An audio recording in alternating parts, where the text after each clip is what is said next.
नमस्कार हरि प्रेमियों, आपका हमारे YouTube चैनल में स्वागत है। सभी दर्शकों को हमारी ओर से जय श्री कृष्णा।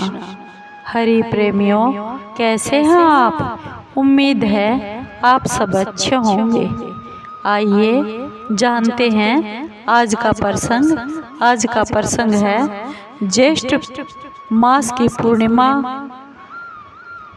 की व्रत तारीख, शुभ मुहूर्त और व्रत कथा और पूजा विधि।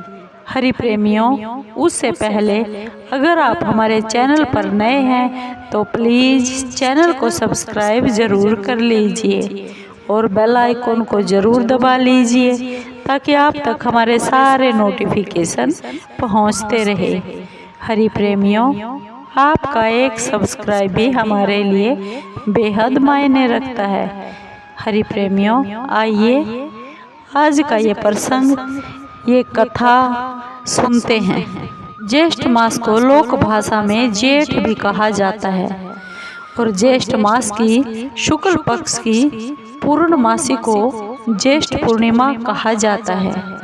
ज्येष्ठ पूर्णिमा के दिन पवित्र नदियों में जाकर स्नान करने की भी मान्यता है। माना जाता है कि ऐसा करने से मनुष्य के सभी पापों का नाश होता है।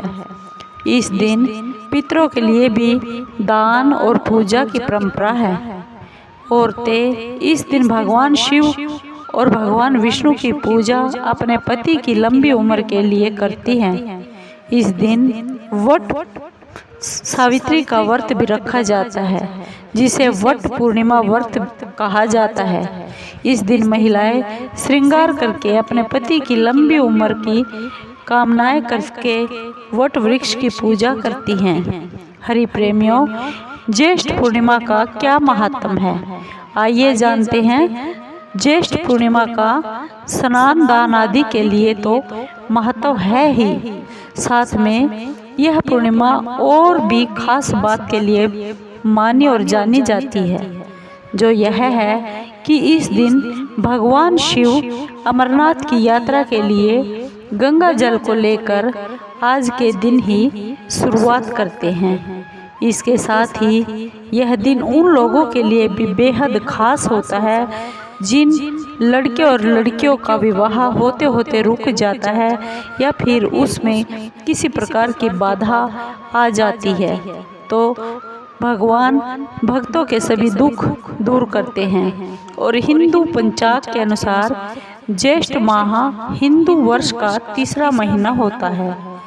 भविष्य पुराण के अनुसार इस दिन दान और व्रत करने का, तीर्थ स्नान करने का विशेष महत्व बताया गया है। ज्येष्ठ पूर्णिमा पर बरगद के पेड़ की पूजा करनी चाहिए। इस दिन बरगद के पेड़ के प्रति बहुत ही श्रद्धा और सम्मान व्यक्त करते हुए पूजा की जाती है। बरगद यानी बड़ का पेड़। बरगद के पेड़ को पवित्रता का प्रतीक भी माना जाता है। यह भी मान्यता है कि यम और सावित्री के बीच जो बातचीत हुई थी वह बरगद के पेड़ के नीचे ही हुई थी। बरगद का पेड़ देवताओं की त्रिमूर्ति अर्थात ब्रह्मा विष्णु महेश का प्रतीक माना जाता है, जिसे त्रिवेणी भी कहते हैं। इसलिए बड़ के पेड़ की पूजा करने से ब्रह्मांड के रखवाले तीनों ही देवता खुश हो जाते हैं। और यह भी माना जाता है कि यदि ज्येष्ठ पूर्णिमा व्रत पूजा का सही तरीके से पालन किया जाए तो एक विवाहित महिला के शारीरिक और मानसिक कल्याण में बहुत सारी जीवन में खुशियाँ आती है। ज्येष्ठ पूर्णिमा की व्रत विधि है। ज्येष्ठ पूर्णिमा के दिन सुबह सुबह जल्दी उठकर स्नान ध्यान आदि से निवृत्त होकर साफ और शुद्ध वस्त्र पहने जाने चाहिए।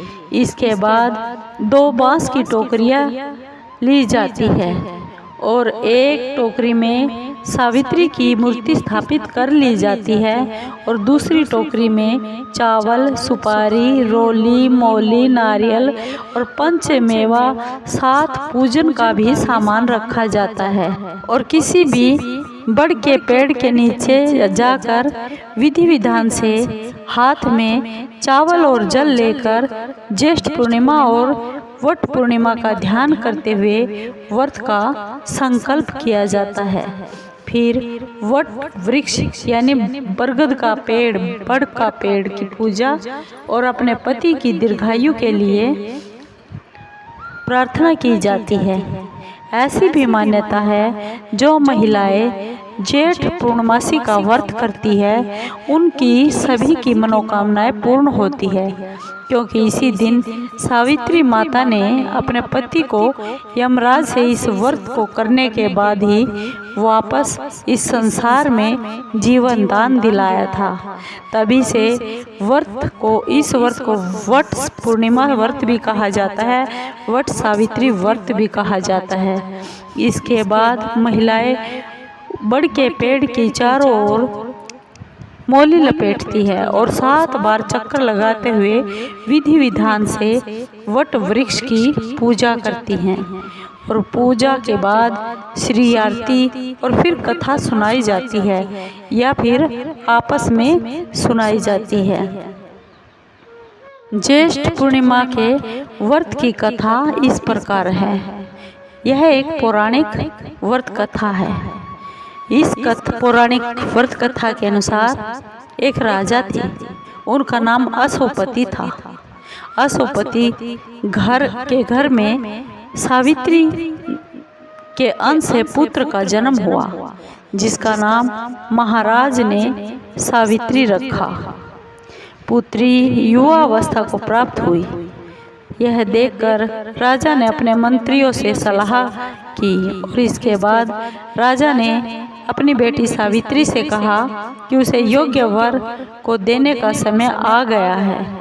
वह उसकी आत्मा के अनुसार वर को नहीं पा रहा, इसलिए वह उसे अपनी पुत्री को यह कहकर भेज देता है कि अपनी पसंद का वर ढूंढ लो, ताकि वह स्वयं ही अपने योग्य वर ढूंढ ले।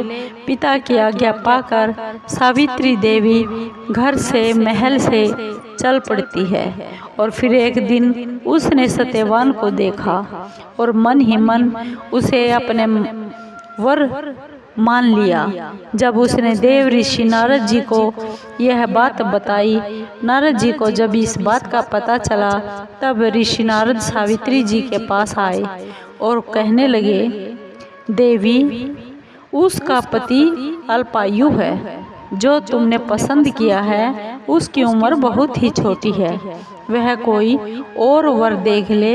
पर सावित्री ने कहा, वह एक हिंदू नारी है, इसलिए वह बार बार पति को नहीं चुनती, वह एक ही बार अपने पति को चुनती है। सावित्री की यह बात सभी ने स्वीकार कर ली और फिर एक दिन सावित्री और उस सत्यवान का विवाह हो गया।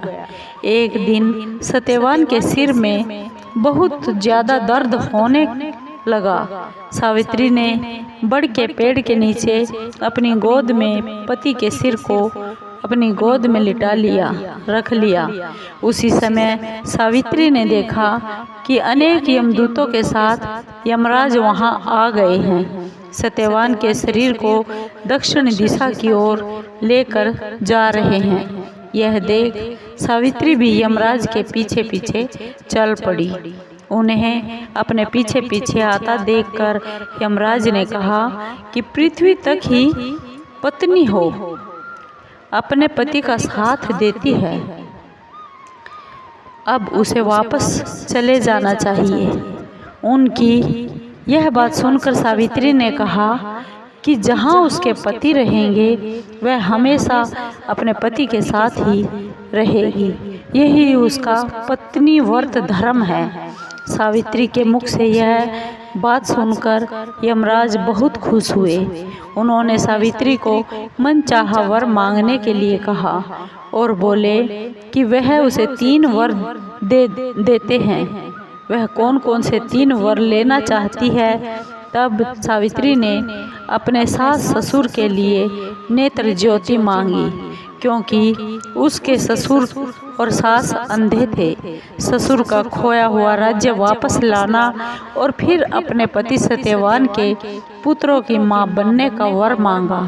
सावित्री के यह तीनों वरदान सुनने के बाद यमराज ने उसे आशीर्वाद दिया और कहा कि जैसा तुम चाहती हो वैसा ही होगा।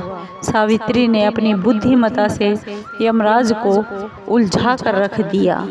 पति के बिना पुत्रवती होना जितना असंभव था और वो भी सत्यवान के ही पुत्र मांगे, उतना ही यमराज का अपने वचन से मुख फेरना। अंततः उन्हें सत्यवान के प्राण वापस करने ही पड़े। सावित्री उसी बड़ के पेड़ के पास वापस आ गई जहां सत्यवान मृत पड़ा था।